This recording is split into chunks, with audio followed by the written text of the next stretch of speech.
The conference room on the 42nd floor had a view of the Chicago skyline that cost more per square foot than most people's homes. I'd sat in that room for 11 years watching that skyline, change cranes going up, towers going down, the city reinventing itself every decade the way cities do. What I didn't expect was to sit there on a Tuesday morning in March and watch my entire career get handed to a 29-year-old who thought regulatory capital was a neighborhood in Washington, D.C. My name is Marcus Webb. I'm 53 years old, and for 11 years I served as Chief Compliance Officer at Halcyon Financial Partners, a mid-sized regional bank holding company managing roughly $4.2 billion in assets across Illinois, Indiana, and Wisconsin. I built the compliance program from the ground up after the 2013 OCC consent order that nearly stripped our operating license. I wrote the BSA AML policies. I designed the suspicious activity reporting framework. I trained every compliance analyst who ever worked under me. When federal examiners walked through our doors, they asked for me by name. I should tell you about the financial pressure I was operating under at the time because it matters to what comes next. My wife, Ellen, had been diagnosed with stage 2 breast cancer 14 months earlier. Her treatment, surgery, chemotherapy, the targeted therapy protocol her oncologist recommended, ran through our insurance deductible fast and kept going. Between out-of-pocket maximums, the experimental drug her plan only partially covered, and the income we lost when she had to step back from her own job as a hospital administrator, we were burning through savings at a rate that would have alarmed me even without a looming threat to my employment. Losing my position meant losing our insurance coverage during the worst possible window. I couldn't afford to be cavalier about any of this. So when the new CEO arrived in September, I watched carefully and said nothing. His name was Carter Whitfield, 44 years old, private equity background, brought in by the board after our longtime CEO retired. Carter came in talking about transformation and efficiency, optimization, and right-sizing the organization for the next growth cycle. The buzzwords rolled off him like water off a windshield. In his first all-hands meeting, he described our compliance infrastructure as legacy overhead. I wrote those 2 words down on my notepad, circled them, and underlined the circle. When someone calls your function legacy overhead in a federally regulated banking environment, they are not complimenting your institutional knowledge. The warning signs started appearing in October. Carter began scheduling strategy sessions with department heads that my team wasn't invited to. I found out from Sandra Kim, my deputy compliance officer, who'd seen the calendar invites go out. When I asked Carter's executive assistant about it, I was told the sessions were focused on operational efficiency, and my input would be incorporated during implementation. That was how I learned I was being moved from a seat at the table to someone who gets handed the minutes afterward. The thing about compliance in banking is that it isn't optional and it isn't abstract. The Bank Secrecy Act, the FDIC's safety and soundness standards, OCC examination protocols, these aren't suggestions that ambitious executives can streamline away. Federal examiners don't care about your transformation narrative. They care about whether your suspicious activity reports are filed within 60 days of detection and whether your BSA officer has demonstrable authority and direct board access. The regulations are explicit. The consequences for non-compliance are existential. Carter didn't understand any of that, and he surrounded himself with people who didn't either. His brother's name was Carter Whitfield, 29 years old, Duke undergraduate, 1 year at a consulting firm that specialized in helping retail companies optimize customer touchpoints, whatever that meant. Derek had joined Halcyon in August, technically as a senior strategy analyst, but everyone on the executive floor understood that his real role was Carter's proximity hire. He had Carter's same jawline, Carter's same cadence when he spoke, and Carter's same fundamental misunderstanding that confidence and competence are different things. By November, Derek was attending the FDIC pre-examination briefings that I had led since 2016, not observing, participating, asking questions that revealed he had memorized the vocabulary without absorbing the substance behind it. During one session, he referred to our customer identification program as our KYC interface layer. The FDIC examiner, a 20-year veteran named Patricia Holloway, looked at him the way a surgeon looks at someone who just described the heart as the blood pumping mechanism. I corrected Derek's framing quietly and moved the conversation forward. Patricia caught my eye across the table and gave me the microscopic nod that professional regulators use when they're filing something away for later. In December, Carter called me into his office for what he described as a strategic alignment conversation. He was standing at his window when I walked in, which I recognized as a power positioning choice he'd probably learned at a leadership seminar somewhere. "Marcus," he said, without turning around immediately, "we're restructuring how compliance interfaces with our growth strategy. We need someone in that function who can translate regulatory requirements into business opportunity, rather than treating every examination as a threat management exercise." I'd been preparing for this conversation for 2 months. I sat down, crossed one leg over the other, and waited. He turned around and explained that he was creating a new position, Chief Regulatory Strategy Officer. Enhanced compensation, direct board reporting, a seat on the executive committee. My current compliance officer responsibilities would transition to Derek, who Carter described as bringing fresh perspective to how we think about regulatory relationships. Fresh perspective. In BSA AML compliance, I thought about the 11-year-old SAR filing system I'd built, the CTR aggregation protocols, the enhanced due diligence procedures for our politically exposed person accounts. I thought about Derek calling our customer identification program an interface layer. I told Carter I appreciated the consideration and asked for a few weeks to review the proposal carefully. He smiled the way people smile when they think they've solved a problem. I smiled back the way people smile when they know something the other person doesn't. That afternoon, I called Raymond Okafor. Ray was a former OCC examiner who now ran a boutique bank consulting firm in the Loop, and more importantly, he was the person who had helped me navigate Halcyon through the 2013 consent order. Ray understood the regulatory architecture of federally chartered banks the way surgeons understand anatomy, not just what was visible on the surface, but what was load-bearing underneath. "Ray," I said when he picked up, "I need to look at something in our regulatory agreements, specifically around designated compliance officer requirements and how those interact with our FDIC supervisory agreement from 2014. He was quiet for a moment. "You still operating under the 2014 MOU? "We are. It was never formally terminated, just moved to inactive monitoring status after 3 consecutive clean examinations." He exhaled slowly. "And Carter knows this? Carter knows we had some regulatory issues a decade ago and that we resolved them. Whether he knows the specific provisions of the memorandum of understanding, I genuinely cannot tell you. The 2014 memorandum of understanding between Halcyon Financial Partners and the FDIC Chicago Regional Office was 47 pages long. It had been executed following a regulatory examination that found material weaknesses in our BSA AML program, our internal audit function, and our board oversight of compliance risk. The MOU had specific requirements, quarterly board reporting, enhanced examination schedules, and one provision in particular that I had lived with for 11 years, and that Carter Whitfield had apparently never read. Section Whit, paragraph 3 required that any change in the designated BSA officer or chief compliance officer at Halcyon Financial Partners be reported to the FDIC Chicago Regional Office no less than 90 days in advance of the change, accompanied by documentation of the incoming officer's qualifications, and subject to FDIC non-objection before the change could be implemented. Ray confirmed what I already knew. If Carter moved Derek into my role without that notification and approval process, Halcyon would be in violation of its MOU. An MOU violation, particularly one involving a designated compliance officer, would trigger automatic escalation to the FDIC's Division of Risk Management Supervision. That escalation would initiate a formal review of the institution's compliance condition. During that review, the FDIC would suspend approval of any applications Halcyon had, pending branching applications, product approvals, merger filings. Everything stops. "Why the interest in this specifically?" Ray asked. "Succession planning," I said. "Leadership transitions require careful preparation." He was quiet again. "Then, the Chicago Regional Office has a new examiner in charge, Patricia Holloway." I smiled. "I know Patricia. She doesn't miss anything," Ray said. "I know that too." I spent the following 2 weeks building a documentation file, not a file I planned to hand to anyone at Halcyon, a personal archive of 11 years of institutional knowledge.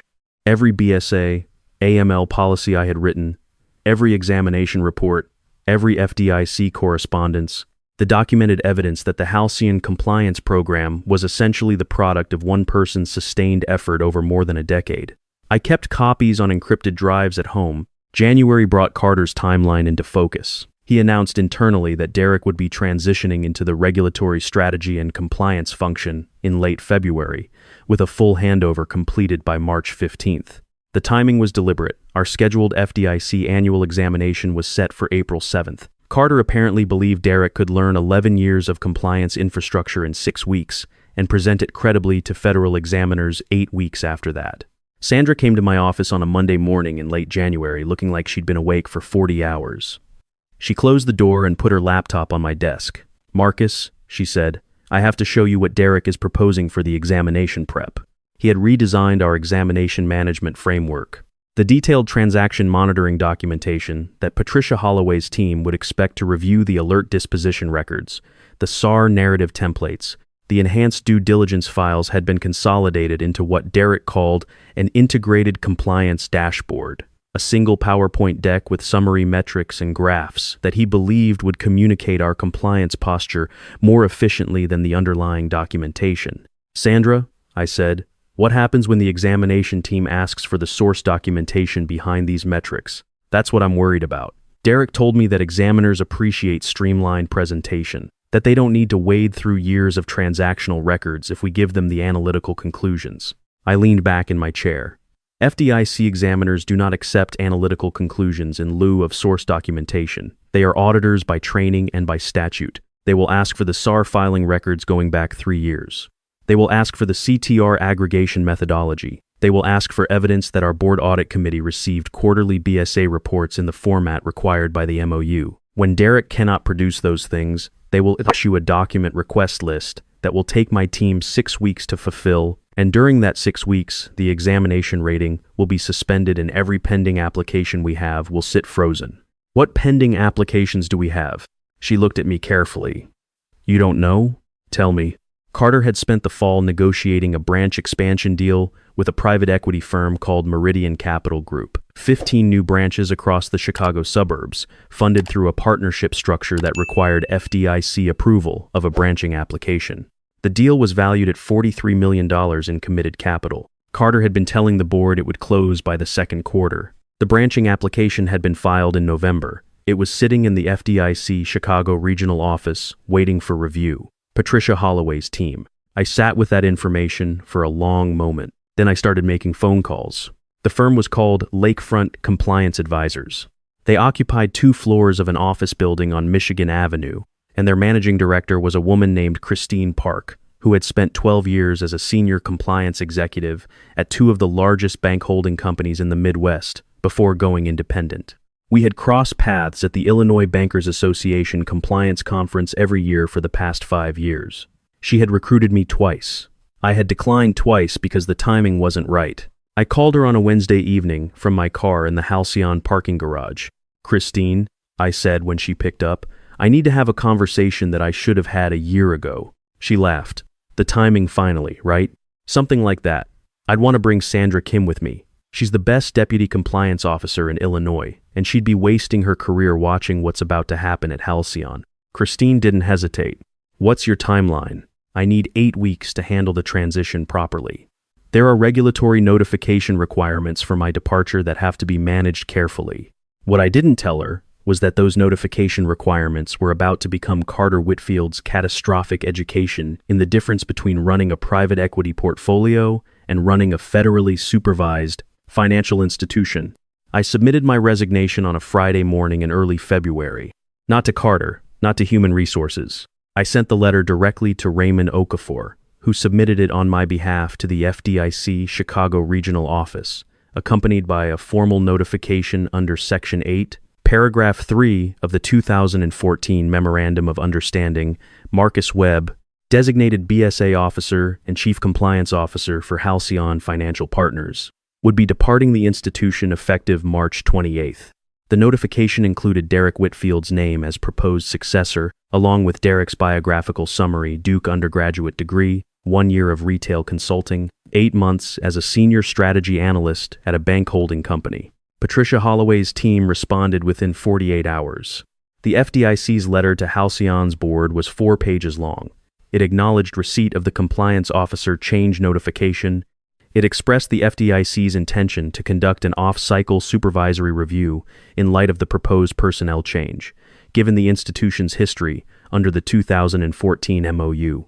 It noted that the branching application filed in November was being placed in deferred review status pending resolution of the supervisory questions raised by the personnel notification. It requested that the board provide a detailed qualification assessment for the proposed successor within 30 days. Deferred review status meant the $43 million deal was frozen.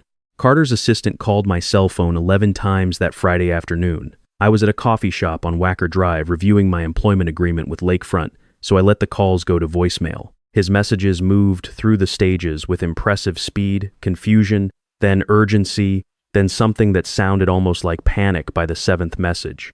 I came into the office Monday morning because I still had 7 weeks remaining in my notice period, and I intended to handle them professionally. Carter was waiting for me before I reached my office door. He looked like a man who had spent the weekend discovering things about his industry that he should have known before he accepted the CEO role. "Marcus," he said, "we need to talk about the FDIC letter." "We can talk," I said. He followed me into my office and closed the door. His posture had changed from the man who had stood at the window 8 weeks earlier, positioning himself strategically.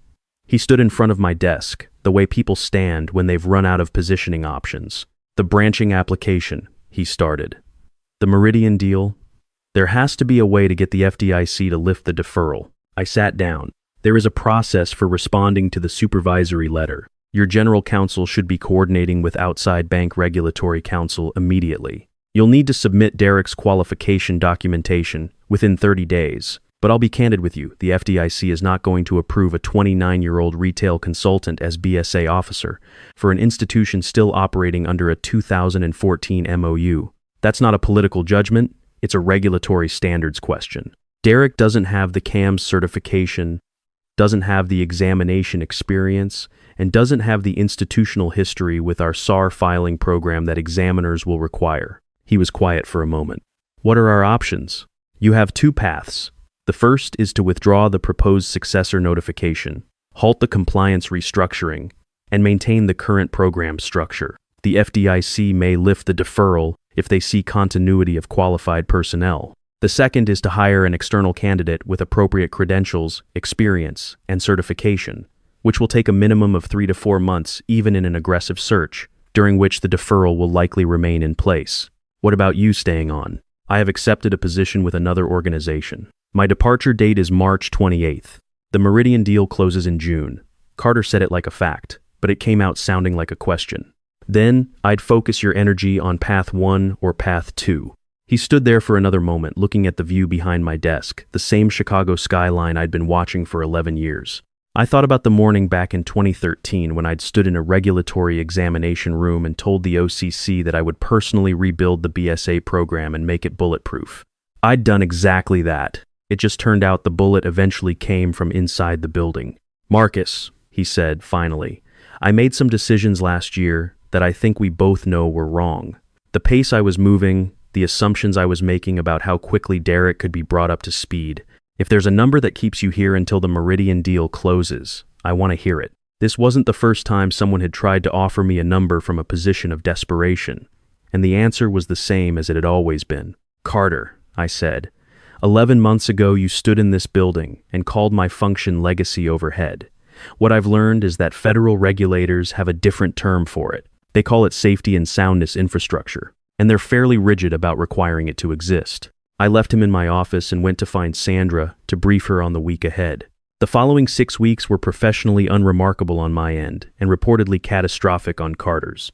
I completed a thorough documentation package of our existing compliance program and handed it to the interim BSA officer that Halcyon's board scrambled to hire from a consulting firm, a woman named Gloria Chen with 20 years of bank regulatory experience, who I'd worked with at an Illinois Bankers Association committee in 2019.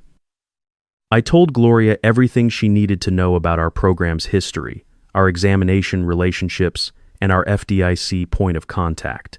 I did it because the compliance function mattered regardless of what had happened to me personally, and because the employees on my team deserved an orderly transition. Sandra Kim's resignation followed mine by 3 weeks. 2 of our senior analysts submitted their notices the week after that. My last day was a Thursday. I walked through the trading floor and operations on the way out, shaking hands with people I'd worked alongside since before some of them had finished college. The executive floor was quiet. Carter was reportedly in back-to-back calls with board members and outside counsel. Derek, I was told, had been quietly reassigned to business development after the FDIC's qualification assessment response made his proposed appointment untenable. On Michigan Avenue, 3 blocks from the office, my phone buzzed with a news alert. Lakefront Compliance Advisors was announcing the appointment of Marcus Webb as Managing Director of Banking Regulatory Practice. Sandra Kim would be joining as Senior Director. Christine had held the announcement specifically for that afternoon. I found out about the rest through industry contacts over the following months, the way news travels in a specialized professional community where everyone knows everyone and regulatory outcomes are public record. The FDIC's deferred review on the branching application extended through the second quarter after Halcyon's new interim compliance officer needed additional time to respond to examiner document requests during the off-cycle supervisory review.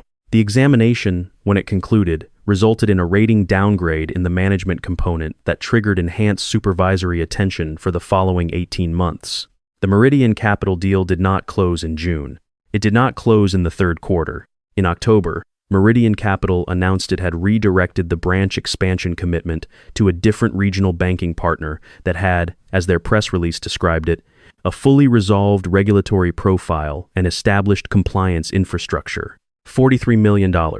Carter Whitfield resigned in November, citing a desire to pursue other opportunities. The board appointed an interim CEO with 30 years of commercial banking experience, which is the kind of executive they should have hired the first time. Derek Whitfield's LinkedIn profile was updated around the same time to show that he had transitioned to a role at a commercial real estate advisory firm in Atlanta. I genuinely hope he found something he's good at. Ellen finished her final treatment protocol in August, and her most recent scans came back clean. We celebrated at a restaurant downtown that she'd always wanted to try, and I watched her laugh at something her sister said across the table and thought about how strange it is that the worst year of your life can also contain the things that matter most. There's a version of this story that gets told as revenge. I don't tell it that way, and not because I'm trying to seem gracious. It's because calling it revenge misattributes the cause. I didn't engineer Carter's outcomes. I followed a professional obligation, documented my departure properly, and let federal regulatory requirements operate as they were designed to operate. The FDIC doesn't care about internal politics.